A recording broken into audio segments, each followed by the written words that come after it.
Hello everyone, this is Lieutenant Wardius, and during this series of videos we'll be discussing the topic of piloting.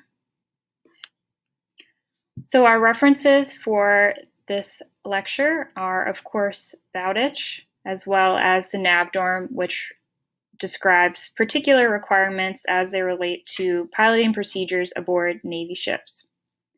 We also have the Nautical Chart and Publications Allowances Instruction, Compact Fleet Inst, and Com Lant Fleet Inst, and that describes the carriage requirements for charts and publications aboard our ships.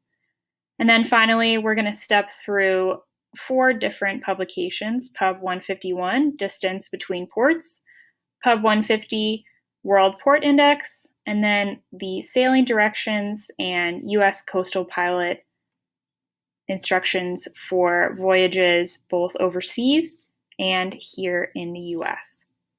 Our terminal objective for this lesson is to describe the preparation, transition, and procedures for piloting a vessel through restricted waters.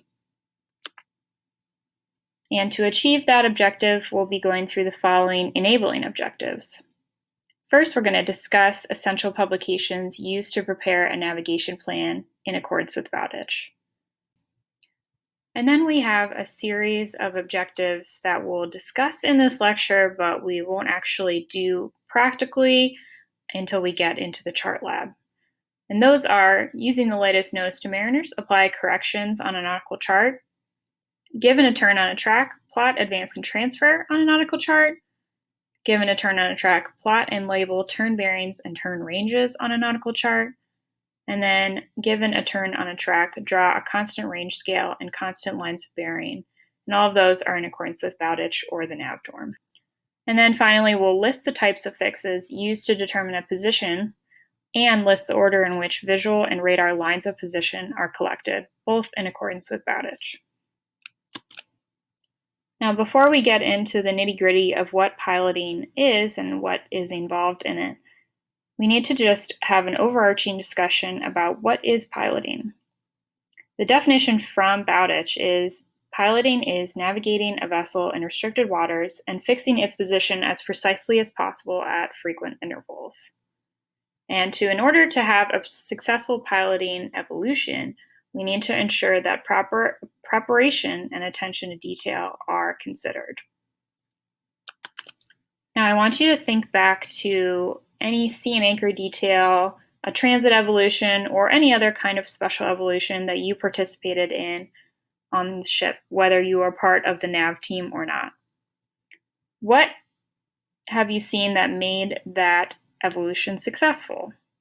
If you think about it, you may find that proper preparation and anticipation of the challenges of that particular evolution and accounting for those challenges in advance is usually what makes those types of evolutions successful. As we discuss piloting today, we'll talk about the kind of preparation that you need to be doing as NAV or ANAV and in conjunction with your NAV team to make sure that every piloting evolution you execute is as successful as possible. And of course, when it comes to proper preparation, what that means is a number of things. The first of those is to have the right materials at the right time.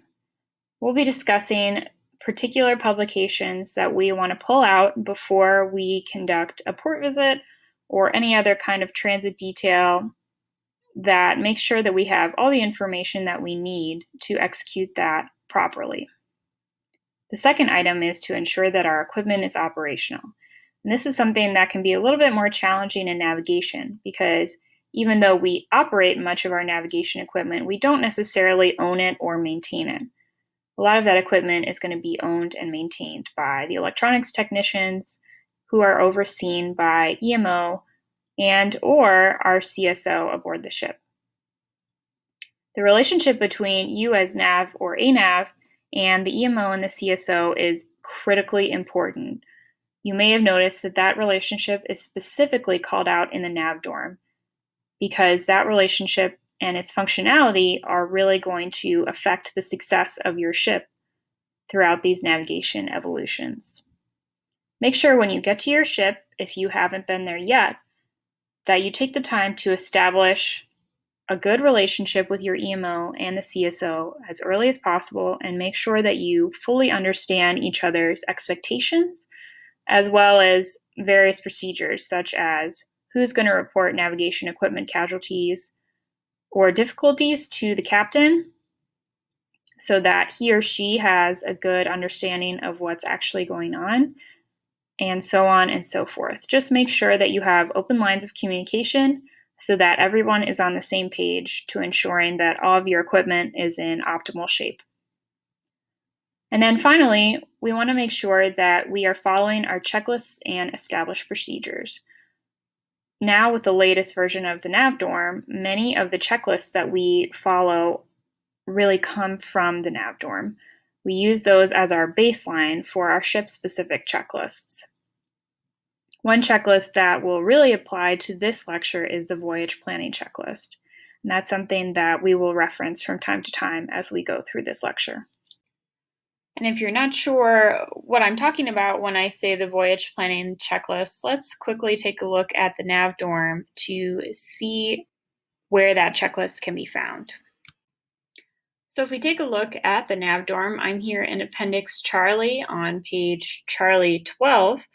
This is the sample voyage planning and piloting preparation checklist. And the first section in the checklist is to dive into the planning publications, which is what we will do in our upcoming videos.